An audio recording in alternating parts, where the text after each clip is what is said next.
Hi, my name is Tomantos, and today we're going to talk about some basics, when it comes to camera angles and framing. The full shot or full body shot includes the feet in the frame. For this type of shot, remember to never cut off just the feet. In fact, it's bad practice to cut off your subject at your knees and below. It may look like you basically did it unintentionally or by mistake, like you can see here. It also just looks awkward when the person's legs are cut off below the knees. Now, this in fact is not a rule by any means. In fact, I don't really think there are any rules in film. But it's just bad practice. If you're gonna frame your subject like this, then you better have a good reason for it. Otherwise, it will just confuse your audience, and it will just simply look like you don't know what you're doing. So basically, for a full body shot, you should stick to something like this. Next shot is a medium full shot. That's when you go in a bit closer, and it's usually also when you cut off your subject somewhere between the knees and the waist. Once you frame up above basically the waist area, that's called a medium shot. After that, we move in for a close shot. That frames from around the breast area and up. And then this here is a close-up, which basically frames mainly just the subject's head. Once you move in even closer, where you start to cut off the forehead or the chin, that's usually referred to as an extreme close-up. Even once you move in to just frame the eyes, for example. Now, what you gotta remember is that there is no standard by which to go when naming these type of shots. These are simply the names that I use. There are others out there that use different names. What's important is that you know what type of shots you want to get. So, when you're planning your shots or doing your storyboards, you always use the same names for the shot types. So you basically don't end up confusing yourself later on down the road when you go back to look at your notes or your storyboards. Next, we'll talk about the types of shots or angles, like over the shoulder or a two shot. These are most commonly used in a scene where two characters are talking to each other. These shots refer more to the angle than what the exact framing is. For example, you can have a close-up over the shoulder, or a medium over the shoulder, like you see here. And you can even go to a full body over the shoulder. Same goes for the two shot. Here we have a full body two shot, and then a medium two shot, and then a close-up two shot. Or you can also have a 3 or 4 shot or whatever, depends on how many characters you have in your shot. Other shot types you might hear about are an insert or a cutaway, which is basically a close-up on a part of the scene, or it could be a POV of one of the characters, maybe seeing basically a certain detail in that scene, like we see here, where one of the characters passes the car keys to the other. And many times people ask me what size lens should they use to get, for example, a good medium shot. And really, there is no one correct answer. The types of shots or the framing really have nothing to do with the lens. For example, you can have a medium shot that's shot using a wide-angle lens, such as this 16mm Canon lens that I'm using here. Or you can have a medium shot that's shot using a 50mm lens. Same if you use 100mm or even a 300mm telephoto lens.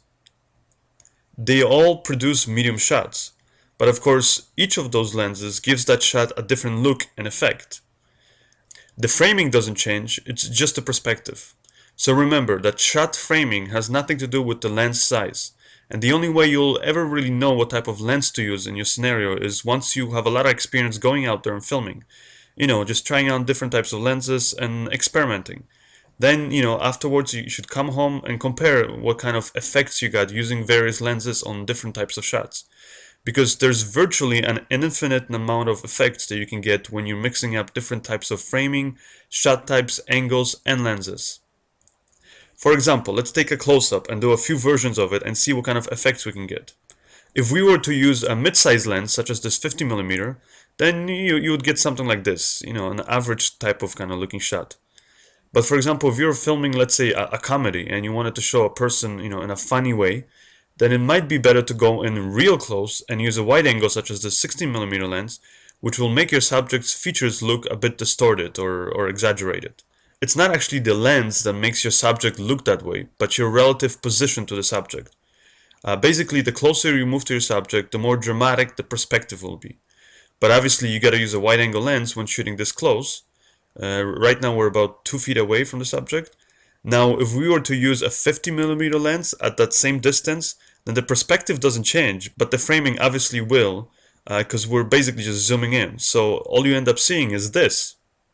It would be the same if we look at this shot that we got using a 16mm lens and then digitally zoomed in.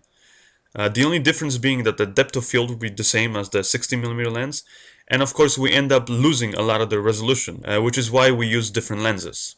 Or if you're using a camera that doesn't have interchangeable lenses, then you would simply zoom in or zoom out. Now let's take a look at a full body shot. To get it with a 16mm lens, we have to move away from the subject a few more feet.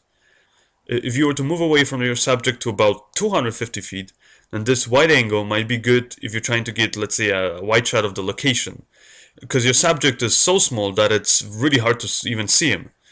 So that's when you'd want to use a long lens, such as this 300mm, to basically zoom in.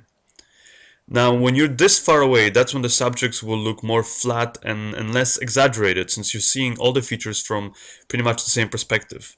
It will also bring other surrounding objects, such as this mailbox that we have there in the background, closer to our main subject.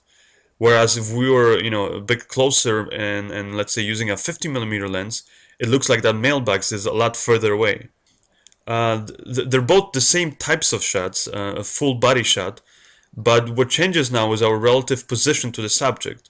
And since with the 300mm lens we have to move away so much further and then zoom in optically, we end up also zooming in on the mailbox, which is why it makes it look like it's basically a lot closer to our subject than in, for example, you can see in this full body shot that we got using a 50mm lens. So anyway, next time you're wondering what lens you should use in your setting, just simply go out there with your camera, test out different lenses, experiment, and above all, just have fun, because that's really the best way to learn. I hope this video helped to answer some of your questions, and I'll see you guys later.